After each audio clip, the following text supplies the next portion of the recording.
Welcome to Stories Junction. Let's get started with today's story. My name is Ryan Caldwell, and for the longest time I thought I had the blueprint for a solid marriage figured out. Megan and I had been married 11 years, no kids by choice, just a comfortable rhythm in our little house outside Charlotte. We knew each other's coffee order, which side of the bed felt right, when to talk and when to let the quiet do the work. It wasn't fireworks every day, but it was ours. Or so I thought. Everything started sliding the day Megan took a new job at a trendy digital agency downtown. Suddenly she was surrounded by 20-somethings who closed bars on Tuesdays and posted everything online like the world needed proof they were alive. At first I was happy for her. She'd been bored at the old place. People deserved to feel excited about work. I wasn't the jealous type.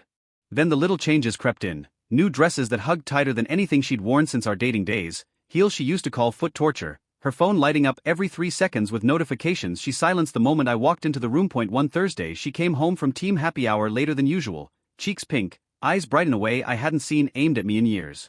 I glanced at her left hand out of habit, empty. "Forget something?" I asked, keeping it light. Megan looked down like the bare finger surprised her too. Then she laughed, soft and dismissive. "God, Ryan, it's just jewelry. Chill." That wasn't the woman who'd sobbed into my shoulder the night I proposed, clutching the ring like it was the only solid thing in the universe. Back then she swore she'd never take it off, even in the shower. Now it was just jewelry. She floated into the kitchen humming, pouring a glass of wine like the conversation never happened that I let it go. Marriages breathe, I told myself. People grow. Maybe the ring felt heavy after 11 years. Maybe the new job was waking up some part of her that had gone to sleep. I swallowed the weird ache in my gut and called it patience. But 2 weeks later, the ache had a voice. Megan was getting ready for a client birthday thing in South End. She pulled out a sleeveless red dress I hadn't seen since our trip to Miami forever ago. Hair in loose waves, lipstick 2 shades bolder than normal. She looked incredible, and nervous excited in a way that had nothing to do with turning 34. When she reached for her clutch, I saw it again, no ring. "Going without it tonight?" I asked, same calm tone.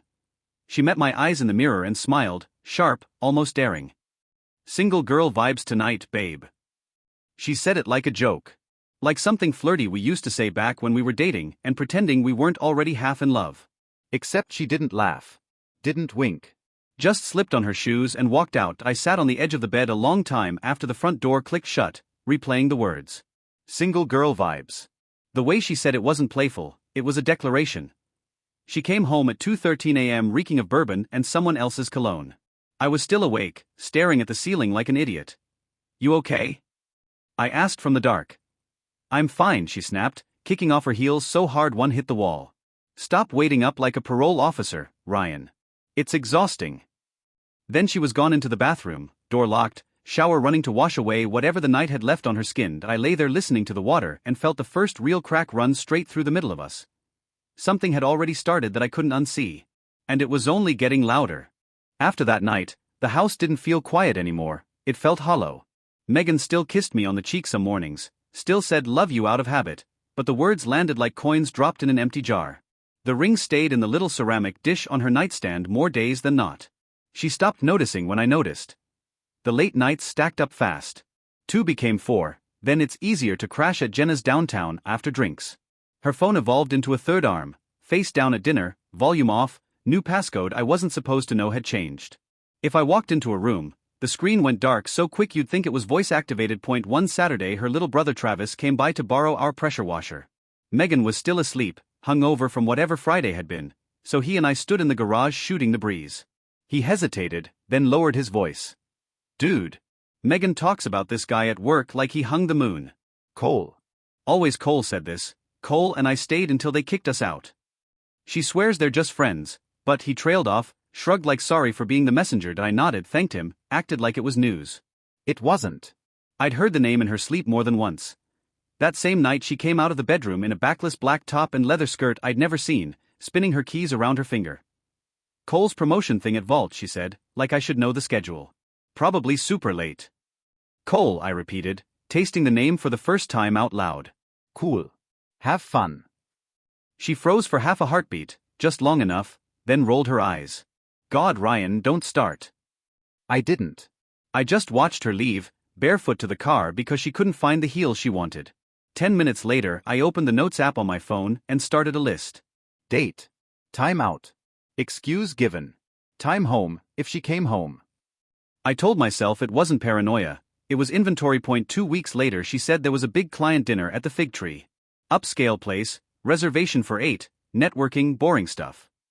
She kissed my cheek, smelled like new perfume and anticipation, and left in a cab so she could drink. That I gave her 25 minutes, then drove downtown myself. Parked 2 blocks away, walked until I could see the entrance. At 8:57 they spilled out onto the sidewalk, Megan laughing so hard she had to steady herself on his arm. Cole. Tall, sleeve tattoos peeking under a tailored jacket, hand already resting low on her back like it had a permanent spot. They didn't head for the valet with the others. They turned the corner toward the Marriott, her head tilted into his shoulder, his thumb tracing circles through the fabric of that backless top. I stood under the streetlight longer than I needed to, letting the picture burn in. Then I walked back to my truck, drove home, poured 2 fingers of bourbon, and opened my laptop. By midnight, I had an appointment with a divorce attorney named Grant Howell for Monday morning. By 12:17, I had a new checking account in only my name. By 1:03 the joint cards were frozen on my end. When Megan slipped in at 2:46 a.m., giggling to herself in the dark, I didn't move from the couch. She tiptoed past me toward the bedroom, heels dangling from 2 fingers, hair wrecked in all the ways mine had stopped being. She never saw me watching. The next phase had already started, and she didn't even know she'd lost the wheel. The week that followed was a masterclass in pretending. Megan floated around the house like she'd cracked some secret code to happiness. She'd hum while pouring coffee, dance a little to whatever played through her AirPods, then lock her phone the second I entered the room. She'd kiss my cheek and say "missed you today" like the words still belonged to us. I let her. Every smile, every casual touch, I filed away as evidence that she thought she was winning. Meanwhile I moved like a ghost with a checklist. Salary, new account. Done. Joint Amex, new card in my name only, her switched to a $500 limit she hadn't noticed yet. Done. Cloud photos, downloaded everything from the last 11 years, then wiped the shared album she never checked. Done. Important papers scanned, uploaded to a drive she didn't have the password to. Done. I wasn't angry. Anger is loud and sloppy. This was surgery. Friday night she came into the living room dragging a small roller bag. Girls' weekend in Asheville, Jenna booked a house spa thing, you know. She was already sunburned with excitement. I need this Work's been insane. I looked up from the game I wasn't watching. Have fun. Text when you get there so I know you're safe. She blinked, waiting for the 3rd degree that never came. When it didn't, her smile got wider, like I just handed her a free pass she was already planning to overuse. As soon as her Uber disappeared down the street, I opened her MacBook. She'd never changed the password from our wedding date. Irony is a cruel bastard. One new message preview on the lock screen. Cole, room 1218 at the Kimpton. Can't wait to have you all to myself. I screenshot it, emailed it to myself, then closed the lid exactly how she'd left it. That weekend I packed my life into 4 boxes and 2 suitcases. Clothes, books, the cast iron skillet my mom gave us, the photo of my dad holding me on his shoulders at the lake. Everything else, the couch we picked out together, the bed where she'd stopped reaching for me months ago, could burn for all I cared. Monday morning she came back glowing, hair salty from some mountain air that definitely wasn't Asheville's. She dropped her bag in the hallway, kicked off sandy sneakers, Asheville's 2 hours from any beach, and said, "God, I needed that." I was at the kitchen island drinking coffee, divorce folder closed beside me like a menu she hadn't ordered from yet. "Welcome home," I said. She grinned, oblivious. "You should have seen the house Jenna got. Infinity pool, the works." I just nodded. Let her talk. Let her dig. That night she showered for 45 minutes. When she came out, skin pink and steaming, she crawled into bed and tried to curl against me like old times. I let her rest her head on my chest for exactly 10 seconds, then shifted away. "Long day tomorrow," I said. She made a soft wounded sound but didn't push it. Tuesday the process server delivered the papers to her desk at 11:07 a.m. My phone lit up at 11:09 a.m. Megan, are you fucking serious right now, Megan? At work? Megan, we need to talk.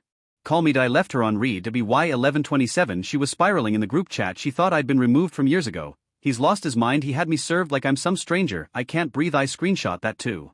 For the file. That night she came home early for the first time in months, eyes puffy, mascara tracks half washed away. She dropped her purse on the counter and just stared at me. "Ryan, can we talk? Like adults." I closed the folder I'd been reading, looked her dead in the eye, and smiled the calmest smile I'd ever worn. "Sure," I said. "But first, Tell me again about that infinity pool in Asheville. She opened her mouth. Nothing came out. And that was the exact moment the performance ended, and the reckoning began. The kitchen went so quiet I could hear the refrigerator hum like it was nervous too. Megan's mouth was still open, but the lie had already died in her throat. She closed it, swallowed hard, then tried a different door. Ryan, please. It wasn't what you think. I didn't answer. Just slid the folder across the island until it touched her fingertips. Inside, printed screenshots of the Kimpton reservation, the hard eyes text from Cole, the note log I'd kept since the first single girl vibes night, the private investigator's photos I'd hired only to confirm what I already knew, time-stamped crystal clear, her hand in Cole's back pocket walking into room 1218. Her hands shook as she flipped pages. When she got to the one of them kissing against the elevator wall, she made a small wounded sound, like someone had punched her in the soul. You followed me? No, I said, voice flat. You announced the itinerary. I just showed up for the show. She looked up, eyes glassy, searching for the version of me that used to fold the second she cried. That guy was gone. We can fix this, she whispered. Couples therapy, whatever you want. I'll quit the job tomorrow. Cole means nothing, it was just, stop. I raised one hand. You don't get to downgrade him to just anything. You moved heaven and earth to protect him. You lied to my face, to your brother, to every friend we have. You took your ring off like it burned you. That wasn't a fling, Megan. That was a choice. Every single day. A tear slid down her cheek, but I felt nothing. Not satisfaction, not pity. Just the clean, cold air of truth finally filling the room. She tried one last card. I was unhappy and you never noticed. I laughed, short and sharp. I noticed when you stopped coming home. I noticed when you started smelling like someone else. I noticed every single time you chose him over us. The only thing I didn't do was beg. You're welcome. She stared at the papers like they might disappear if she blinked hard enough. Then she looked around the kitchen, really looked at the half-empty cabinets, the missing pictures on the fridge, the stack of flattened moving boxes leaning against the wall. You're leaving. Left, I corrected. I sleep at the new place now. I've been here ghosting through the nights so you wouldn't torch the house on your way out. You're welcome again. Her knees buckled. She caught the counter, knuckles white.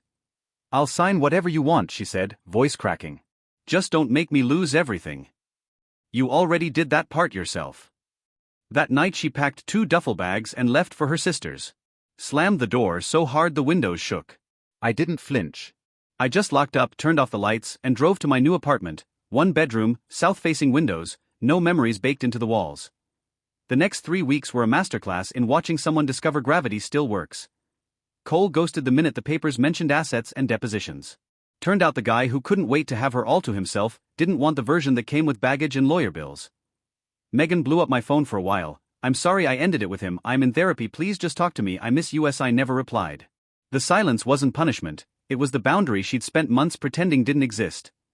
Travis texted once, she's a mess, man.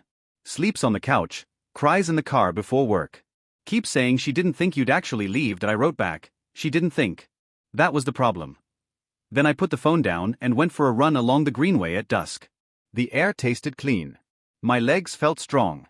For the first time in a long time, the future wasn't a rerun of the past. 1 chapter left to close, and I already knew exactly how it would end.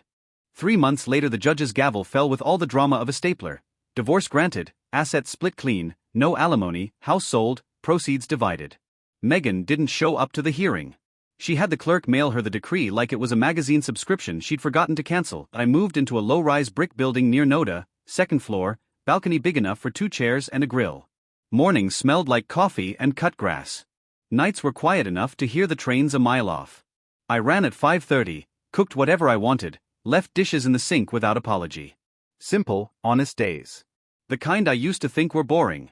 Turns out boring is just another word for peace when you've lived through the alternative. One Thursday in early fall, a text came from a number I hadn't seen in weeks. Megan, I know you probably hate me and I deserve it. I just need you to know I'm sorry. Like bone deep sorry. Cole's gone, the apartment feels like a hotel I can't check out of, and every day I wake up shocked that I threw away the best thing I ever had. I was selfish and stupid and I hate the person I became. I don't expect anything. I just needed to say it while I still have the guts. That I read it on the balcony, city lights flickering on below, beer half gone and getting cold. The message sat there for a long time, same way her ring used to sit in that ceramic dish, untouched, waiting for someone to decide it still mattered, that I typed back one line slow and deliberate. You told me you wanted to feel single. Now we both are. Take care of yourself, Megan. Then I blocked the number, deleted the thread, and finished the beer. People think closure has to be loud, yelling in parking lots, dramatic speeches, doors slamming forever. Mine was quieter. It sounded like a soft click on a screen, a deadbolt sliding home, and the low rumble of a train that keeps rolling long after the station is out of sight. I never lost a wife. I escaped a story that stopped being mine the first night she walked out without her ring. And somewhere between the last box unpacked and the first steak I grilled alone on that tiny balcony, I found the guy I used to be before I spent years trying to keep someone who'd already left. Turns out he was waiting right where I'd left him, calm, steady, and finally free.